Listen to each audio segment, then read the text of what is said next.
That's not a good start.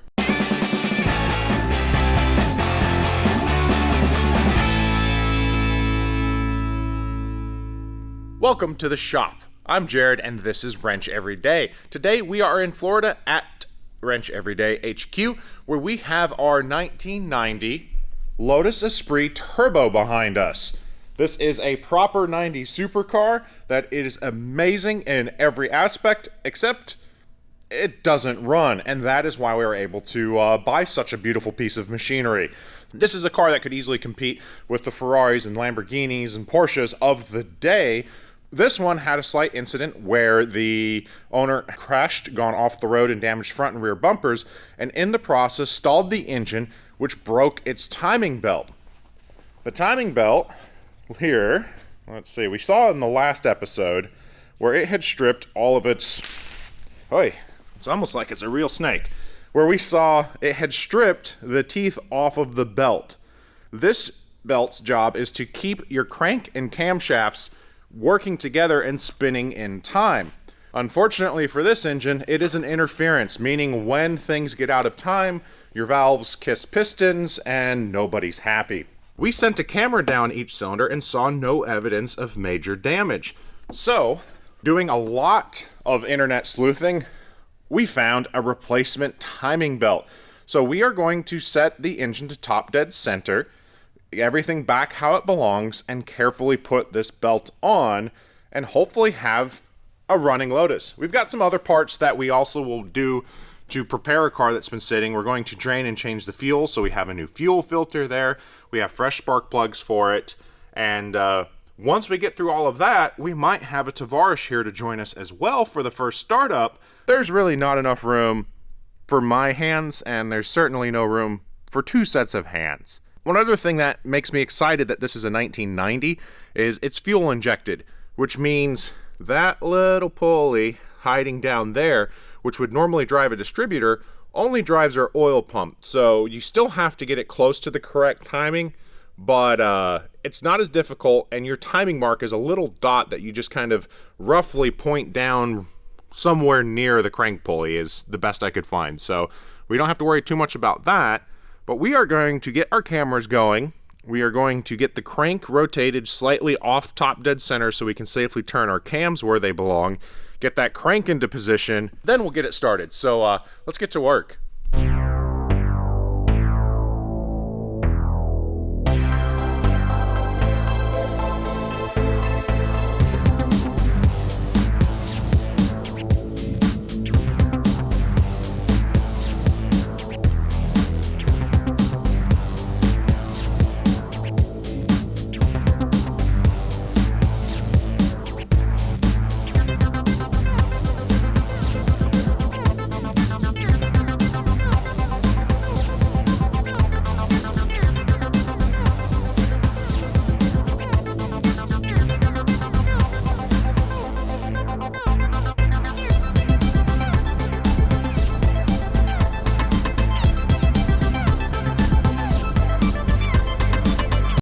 From your perspective, it probably doesn't look like a whole lot of things got removed for access. We've got the thermostat housing, there are some coolant hoses buried down there, and then we've got that bracket there loose on top, and the last bolt needs to be done from underneath.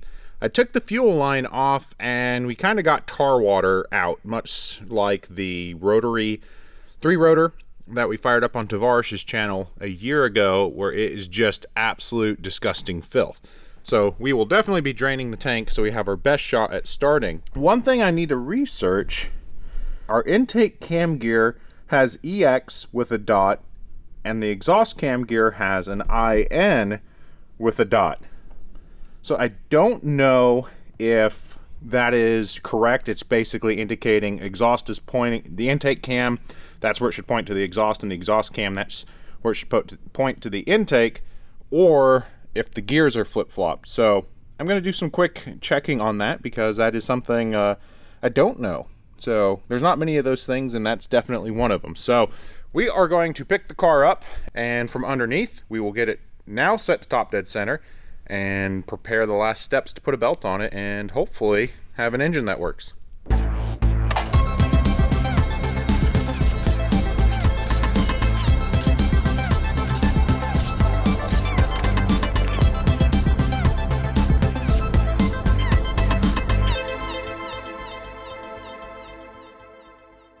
Well, we did our research, and it turns out our cams are correct, and we all get to learn something about the Lotus, I think, what was this, the 910S engine. I didn't know it, now I do, so let's share it with you guys in case you make the wonderfully questionable decision to buy a Lotus. Let me turn on my flashlight. So on the back, on the raised teeth, there are 2 dots, and on the intake side, you see exhaust. On the exhaust side, it says intake. Lotus has 3 different cam gears. They also are the same gear on the auxiliary pump with slightly different timing. And depending on orientation, you can change that timing slightly. But if we take a mirror and check this side, hopefully, maybe we can see. If you look, the exhaust cam now has that EX, and our intake cam, which you just won't see, has intake. So if you're ever doing one of these and you time it from the back side because you can see it, your dots are in the correct spot, but intake and exhaust are flip-flop for you. So we now have our cams in the correct orientation. The crank is close. Your final timing checkpoint, we'll need to come to the passenger side, is right in here. And you have, come on, not the flashlight, there we go.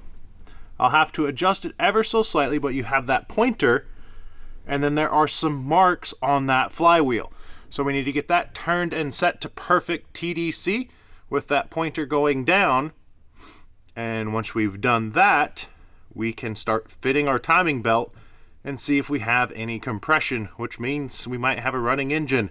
So we're going to adjust that and shove our hands back into that little hole and try to get a timing belt in there.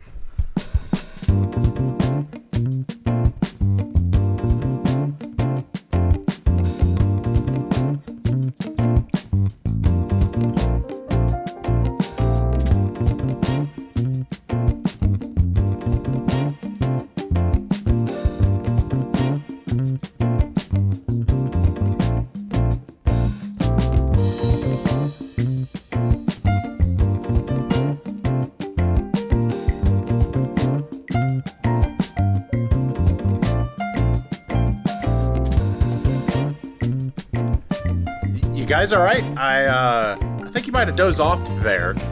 We were setting the timing on the timing belt, which involved making some adjustments on top, raising the car, tweaking some things on the bottom, lowering the car, turning the engine over, and we did that a dozen times. So I don't blame you for dozing off, but the good news is, if we jump inside our engine bay, we look at our timing pointer on the D. If this camera would focus, there we go, on the D of the TDC mark, and our dots point to each other.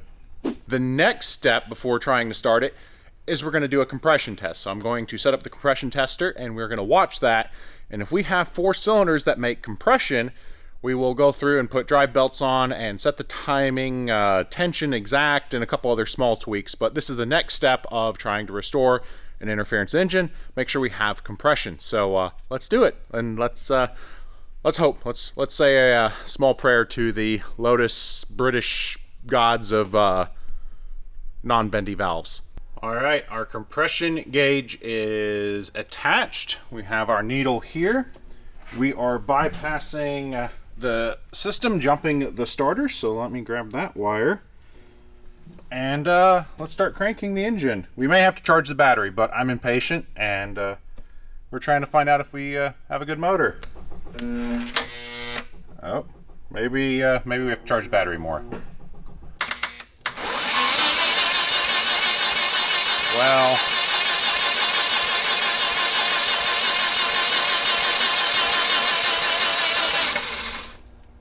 that's not a good start. Let's hope it's just not seated correctly. Well, it turns out all of the cylinders are reading 0 compression, and in a traditional engine diagnostic circumstance, you would assume your tool is faulty. But this car broke a timing belt, and we are expecting there is a chance of valve damage. So there's another test that we're going to do, which is called a leak down test, where you'll pressurize the cylinder when it's at its compression stroke, and you're going to hear air coming out wherever the leak is. Intake valve, exhaust valve, or you'll hear it through the piston rings. I'm expecting intake valve. I took the borescope down and see if I can line it up again. Oh goodness. This is when having 18 hands works really well. Let's see if I can find it again, because I had it just a second ago. So, without having a whole lot of excitement going on, this is the valve relief section. That little crescent shape right there is, that's where the valve met the piston. So we're going to do a leak down test anyway, but we're going to be transitioning. Yep, that's how it's going. We're going to transition this episode most likely to pulling a cylinder head, or we are going to do a leak down test to confirm our suspicion and see if Tavarish wants to come help pull this cylinder head so we can get those bent valves fixed and have a running Lotus. Not as easy as we'd hoped, but you know, that's what happens when you buy a car with a known fault. You are going to come across some roadblocks. Alright, so when you're working with a leak down tester, you have to apply shop air, and you adjust the regulator so this basically sets to 0. Somewhere in that white area, that is your set pressure, and then we will then connect it to our cylinder, and this gives an approximate percentage of what's leaking past, you know, the set pressure, the flow volume, and then you can then go through and find where that air is escaping. So, can we do this? Okay, we are connected. And, well, I guess it was used here recently because that set is acceptable. And we connect.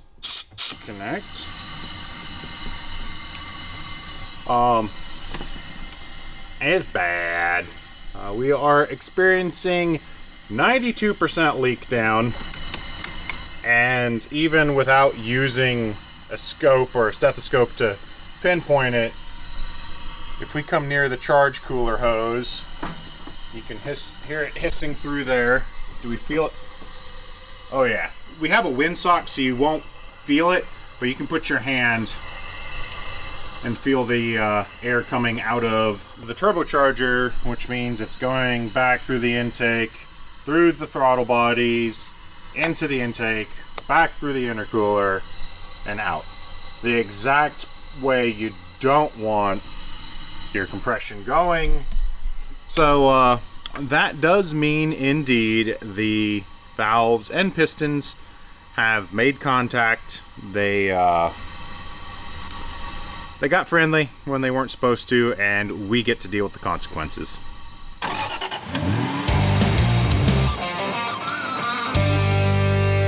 Alright, so we are going to talk a little bit about what got us here, and honestly what you guys can do to prevent this happening to you. If you have a car with a timing belt, make sure you follow along the service intervals. This car, it's hard to say on mileage or time, or if it was purely the accident and the engine coming to a sudden stop of it still having the transmission in gear, suddenly rolling backwards, that caused the damage. But age is just as important as mileage. On the Lotuses, they end up timing out. They have too many years, not necessarily enough mileage, and the rubber starts to decay. We were actually able to track down a more modern belt for this car for going forward that's going to let us have a little bit longer service life in between, but that's the most important thing. Follow that service life and you're less likely going to have your valves hit pistons. Obviously, if it does happen to you, how are you going to fix it? You're going to need to pull the cylinder head. That's what we're going to take care of next episode, where we are going to pull all of the accessories, the intercooler, the turbo, the intake manifold, get everything ready. We're going to pull that brand new timing belt that I spent forever getting timed. All of that's going to come off, so we will be able to inspect the damage and get it repaired.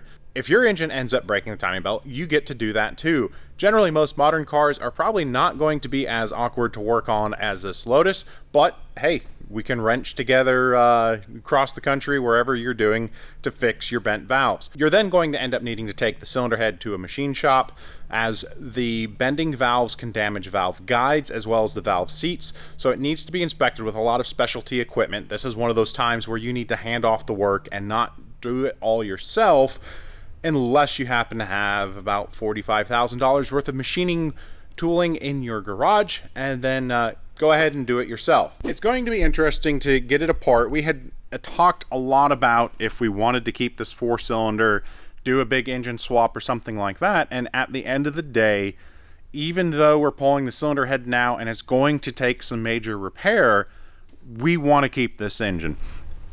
When you look at all of its specifications, the power it's able to make for a 1990s engine, it is so impressive, and we want to take it and improve it. Bigger intercooler, obviously fix the bent valves, modern fuel system, modern engine management, bring it up to the 2020 standard and see what it can do now. So we're wrapping up today. At that point, I'm a little bummed we didn't get this amazing Lotus started up and running, but we know what it's going to at least take, or a little bit more of what it's going to take. Tavarish's wallet is getting a little bit lighter on the project, but it's an amazing Lotus and totally worth it. Appreciate you, as always, hanging out with us. I'm Jared, reminding you to always make questionable choices. And if you have an opportunity to buy a Lotus, doesn't matter how bad it is, you should definitely buy the Lotus. We'll see ya.